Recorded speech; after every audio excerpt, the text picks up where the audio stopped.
El documento Sustentabilidad Económica del Esfuerzo Educativo Argentino está disponible en esta Academia Nacional y esta presentación es solo una parte de él en homenaje al tiempo de todos ustedes.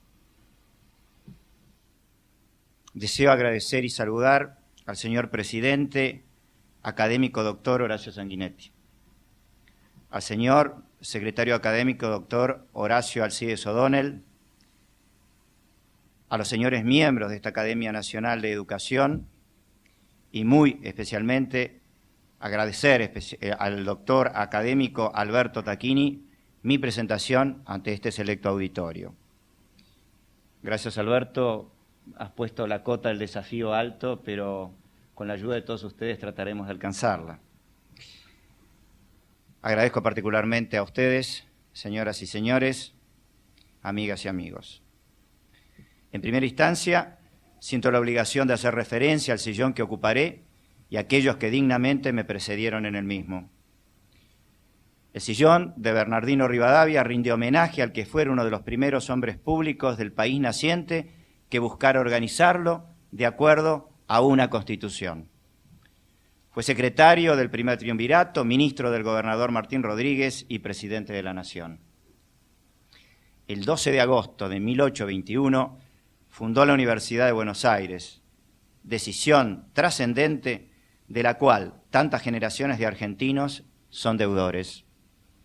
Y quien habla, en primer lugar, a esa gran universidad debo mi educación superior y por ello hoy le rindo sincero homenaje, igual que a todo el sistema público de la educación argentina del que soy magro, pero agradecido resultante. El ingeniero Alberto Rafael Costantini ocupó el sitial desde 1988 a 1992. Ingeniero en Ciencias Físico-Matemáticas por la Universidad Nacional de La Plata, se destacó en todos los ámbitos culturales. Fue ministro de la provincia de San Juan, decano de la Facultad de Ingeniería, fundador de diversas escuelas de posgrado, presidente del Centro Argentino de Ingenieros, presidente de la Comisión Nacional de Energía Atómica. Desde 1994 hasta el 2003 lo ocupó el doctor Horacio Rodríguez Castells, médico sanitarista y educador, dedicado a la evolución del niño y del adolescente, la formación del adulto para la actividad intelectual y la preservación de la salud en la ancianidad. Es recordado como un gran maestro de la medicina argentina. La profesora Berta Braslaski ocupó el sitial desde 2004 hasta el 2008. Maestra y pedagoga por excelencia, experta en problemas del aprendizaje y la lectoescritura, fue asesora de los ministerios de educación de varios países latinoamericanos, profesora de la Universidad de París e investigadora de las universidades de La Plata y Buenos Aires. Pido a todos ellos que me inspiren, acompañen y guíen en este compromiso que asumo hoy públicamente ante ustedes. En este documento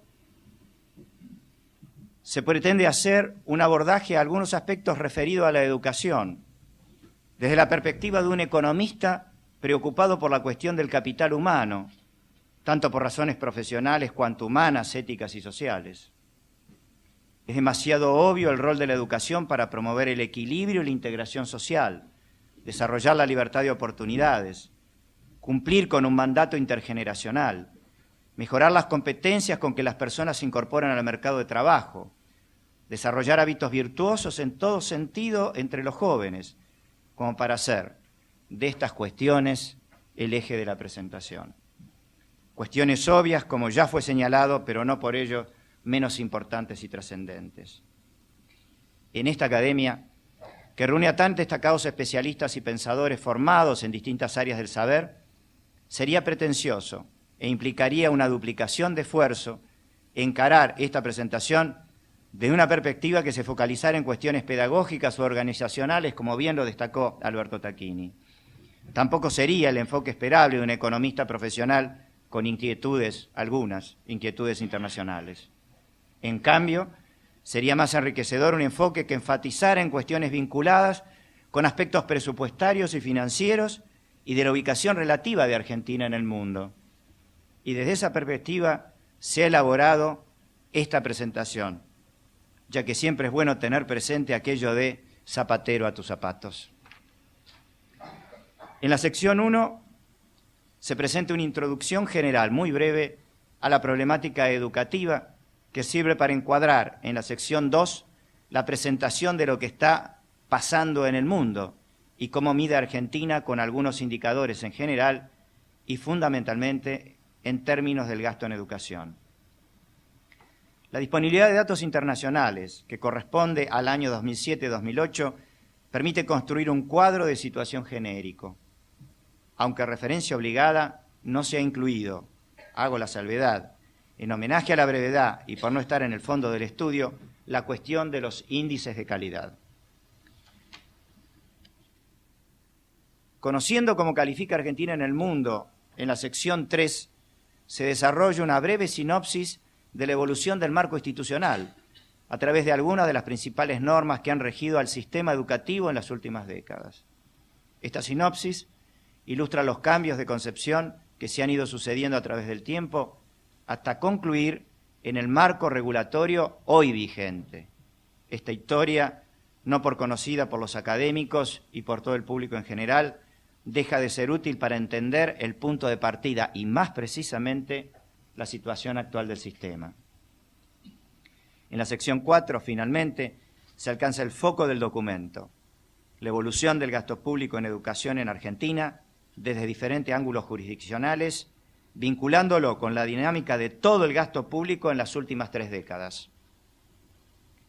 La pregunta clave que entrelaza las secciones 3 y 4 es hasta qué punto los compromisos que emergen de la Ley de Financiamiento Educativo pueden verse comprometidos en el marco de la dinámica general del gasto público.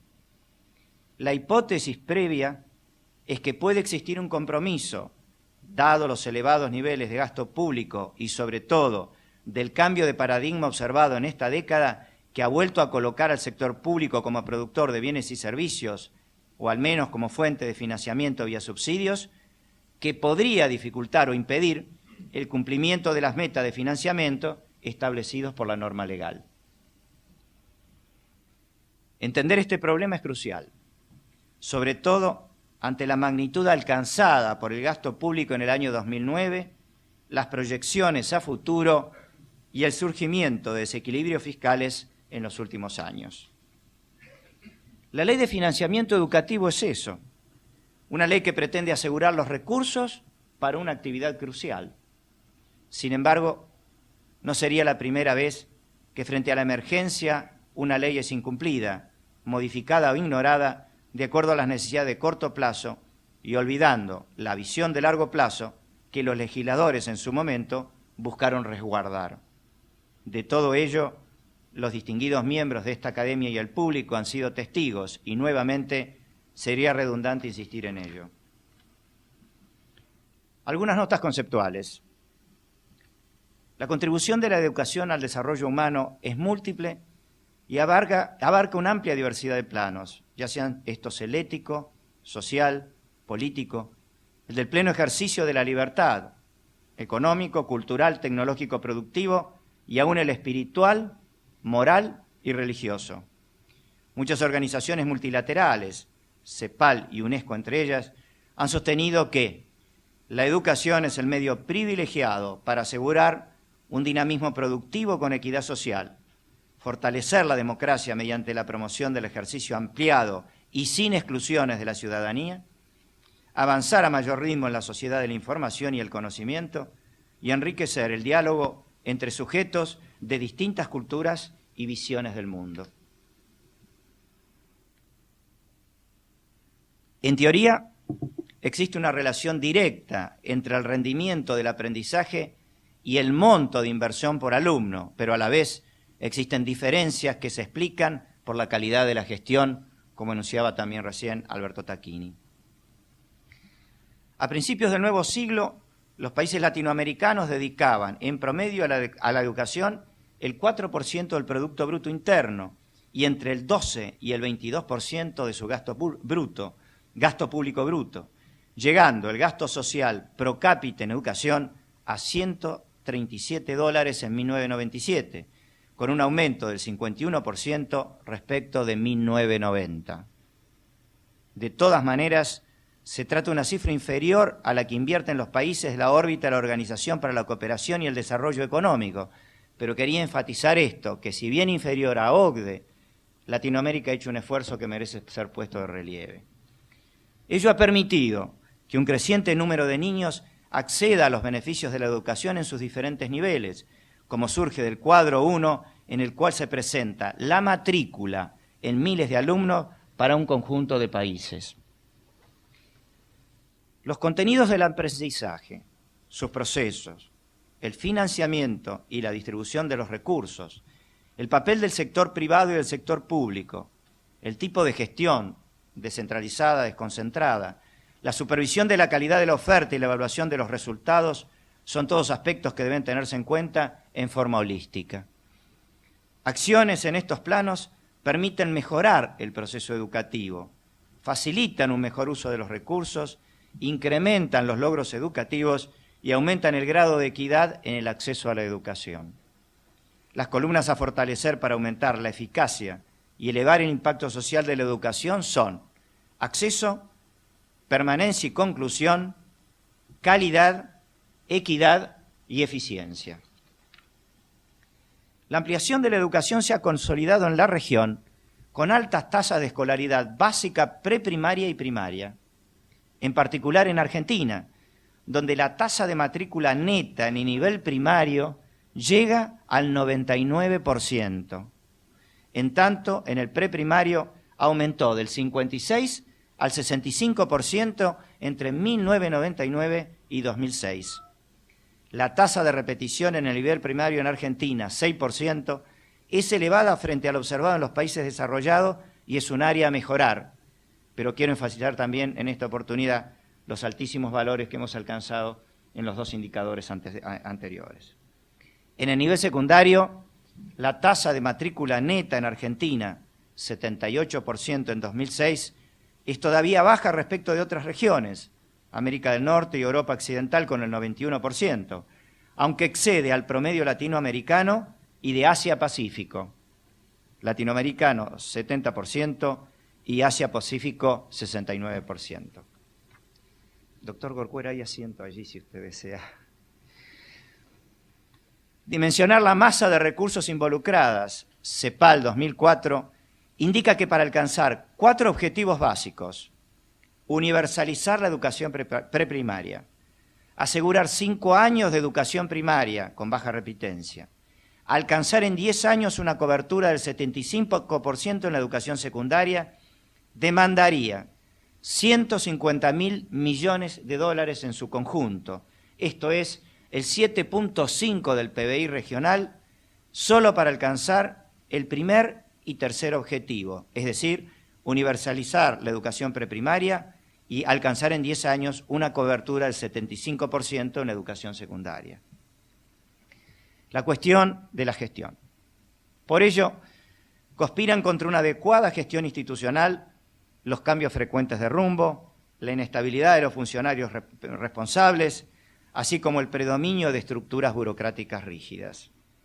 Los cuellos de botella en recursos humanos de calidad, a veces resultado de restricciones institucionales y en otros de falta de oferta y recursos de infraestructura, pueden resultar una barrera tanto cuantitativa por la pérdida de días de clase como cualitativa en términos de calidad del servicio, todo ello afectando el rendimiento y reflejándose en el desempeño de los alumnos.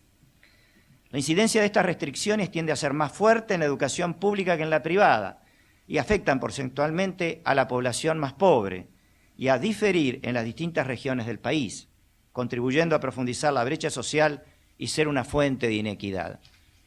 Si bien acá parcialmente van a ver que insisto con un enfoque donde los de federal está muy presente, en el documento esto está mucho más completo. Una asignación eficiente de recursos conlleva que el gasto realizado tenga un alto impacto positivo en los sectores más necesitados. Para ello, disponer de un sistema institucionalizado y sistematizado de medición de resultados y rendimientos es crucial para evaluar los procesos y la gestión y considerar los cambios a introducir, como muchos autores, muchos de ellos presentes en esta sala, han destacado como así lo ha hecho la propia academia en varios escritos. Doctor Joffre, acá hay lugar, le decía el doctor Corcuera, si está amable. Los mayores esfuerzos de gestión deben orientarse hacia la escuela, como ámbito natural en el cual se desarrolla el proceso educativo e interactúan los protagonistas y ejecutores del financiamiento disponible. Es previsible la existencia de diferencia entre sectores y regiones. El gasto en educación de Argentina en clave internacional. Según estimaciones del Ministerio de Economía, en el año 2007, última información disponible, el gasto público consolidado en educación, computando los niveles de educación básica, superior y universitaria, representaba el 4,6% del Producto Bruto Interno y 12,6% del gasto público total.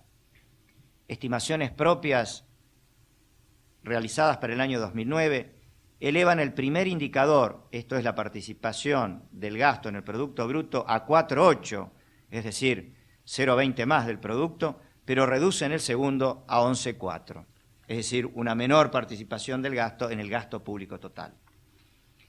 Les pido que me sigan con esta terminología porque es la que va a terminar fundamentando la hipótesis de trabajo. La comparación internacional arroja 3 evidencias interesantes. 1.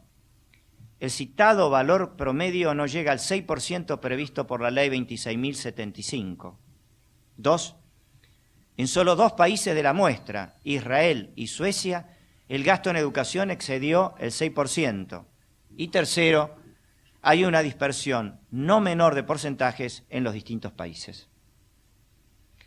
Considerando la participación del gasto en educación en el gasto público, el promedio simple de la muestra de países utilizados dio 14,3, nuevamente con una fuerte dispersión.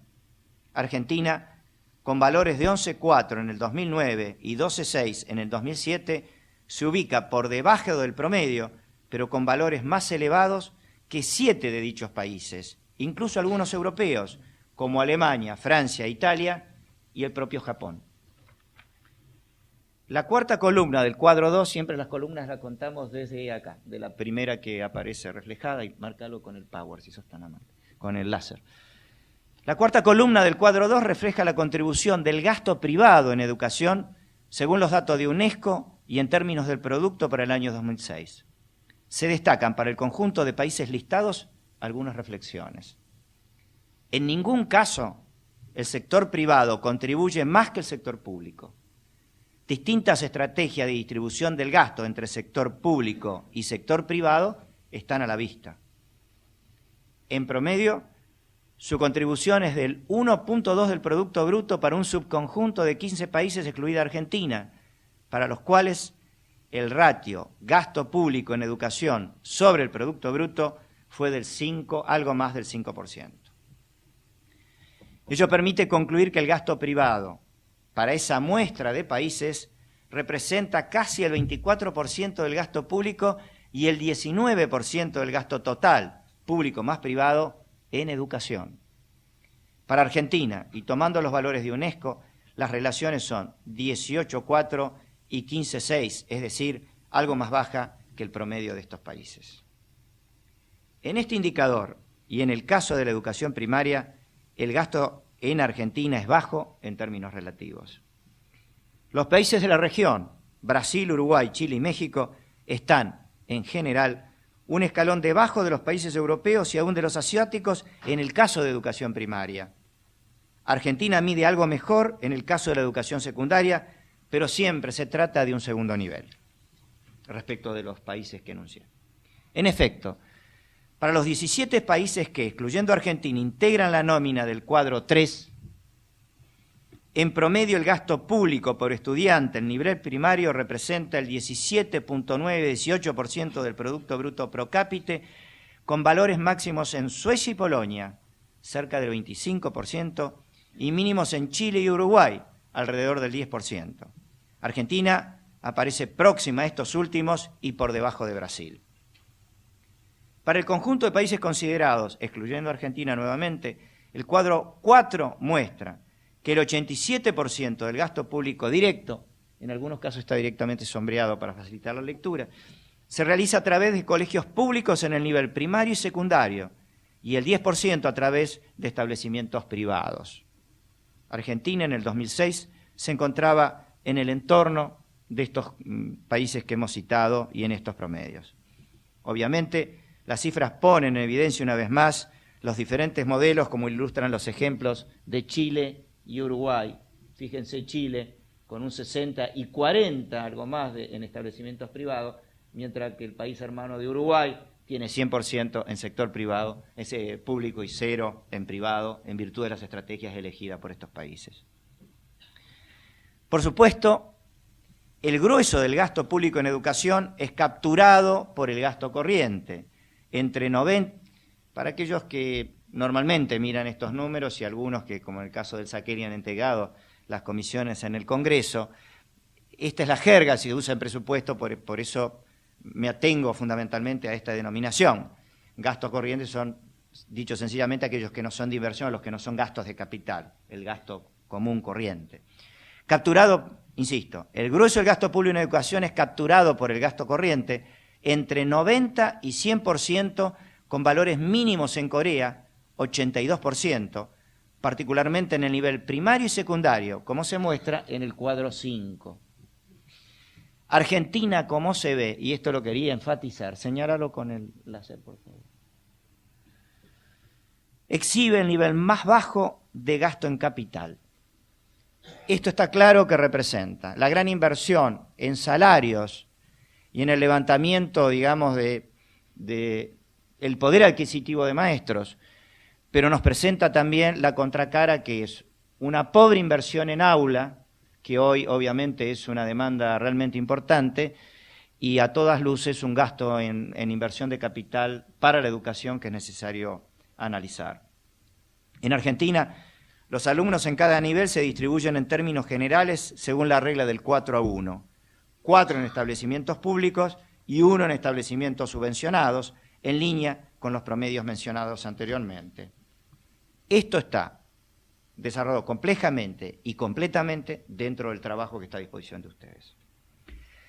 Argentina ha adherido a distintos principios como el derecho a la educación gratuita, orientada a la instrucción primaria, que es obligatoria, una educación secundaria generalizada y accesible a todos, incluyendo una progresiva gratuidad, igualdad en las condiciones de acceso a los estudios superiores, de acuerdo con los méritos de cada persona, el derecho de los padres de elegir el tipo de educación para sus hijos. Traté de resumir estos principios de adhesión, porque no todos están explícitamente en la legislación corriente, pero sí están en aquellos tratados internacionales suscriptos e incorporados como ley del país a través de la reforma del 94. La Ley de Financiamiento Educativo 26.075. Debería tenerse en cuenta entre los objetivos de la ley y en su artículo 2, la inclusión en el nivel inicial del 100% de la población de 5 años de edad y la incorporación creciente de niños de 3 y 4 años, priorizando a los sectores sociales más desfavorecidos. La garantía de un mínimo de 10 años de escolaridad obligatoria, que el 30% de los alumnos del nivel básico tengan jornada extendida y avanzar en la universalización del nivel medio. Con las 3 leyes, la Ley 26.206 de Educación Nacional, sancionada en el año 2006, constituye la estructura fundamental del conjunto del marco institucional y produce avances y cambios no menores en el régimen educativo que desarrollamos en detalle. Un punto clave es que la asignación de aporte financiero del Estado para la atención de los salarios docentes de establecimientos de gestión privada, leo textualmente, estará basada en criterios objetivos de justicia social, teniendo en cuenta la función social que cumple en su zona de influencia, el tipo de establecimiento, el proyecto educativo y el arancel que se establezca. El sistema educativo nacional aparece como responsabilidad concurrente y concertada de los poderes ejecutivo de los 3 niveles a través de sus respectivos ministerios de educación y es el responsable del cumplimiento de la ley. Es el efector. Dentro de las obligaciones del PEN está contribuir con asistencia técnica y financiera a las provincias y a la ciudad autónoma para asegurar el funcionamiento del sistema educativo. Esto lo hemos visto mucho en Buenos Aires. La ley define la institución educativa como la unidad pedagógica del sistema responsable de los procesos de enseñanza-aprendizaje, destinados al cumplimiento de los distintos objetivos que allí se definen, y analiza derechos y deberes de los distintos componentes, que están perfectamente establecidos. Ahora bien, concentrándonos en el foco de esta presentación, gasto público en educación en Argentina, evolución y problemática, como lo expresa el cuadro 6. Estimaciones preliminares propias sobre base de información oficial del Ministerio de Economía hasta el año 2007 indican que el gasto público consolidado de la Nación, provincias, GABA y municipios ascendió en el año 2009 a 42%, para ser exacto 42,2% del Producto Bruto Interno. Repito, 42,2% del Producto Bruto Interno. Insisto en esto por ser el récord y el punto histórico más elevado. A su turno, el gasto social representaba en ese año el 27% y el gasto en educación, cultura y ciencia y técnicas 5,89%, correspondiendo 3,7% a la educación básica y 1,22% a la educación superior y universitaria. El objetivo de esta sección es analizar la evolución del gasto público en educación en Argentina en los últimos 30 años para detectar los principales dilemas que se plantean hacia el futuro. Y la información confirma la tendencia creciente del gasto público en términos del PBI en la segunda mitad de los 80, su estabilización posterior en los 90 y un nuevo ascenso abrupto en los últimos 5 años. En el cuadro 7 se observa la tendencia persistentemente creciente del gasto social desde mediados de los 80, el punto de arranque fue en 1983, hasta mediados de los 90, para estabilizarse durante los siguientes 2 quinquenios. En el 2005 retoma una tendencia creciente. En el cuadro 8 se observa este fenómeno en términos de tasa de variación. La trayectoria con forma de U del gasto público en el rubro de servicios económicos, en términos del PBI, servicios económicos, estamos hablando de sectores como transporte, sectores como comunicaciones, todos aquellos sectores que están claramente relacionados o históricamente estaban relacionados con la actividad empresaria del Estado. Decía que en los servicios económicos, en términos del PBI, con una caída en los 90 por las razones apuntadas, justamente por las privatizaciones, hasta un mínimo del 1,8 en el año 2000 y una posterior recuperación desde el 2004, que lleva en el 2009 la relación a 5,4, el valor más alto, otra vez desde 1989. La tendencia, también creciente en el rubro administración del Estado, que en el 2009 llegó a representar el 7,2 del PBI, es el valor más alto desde 1980.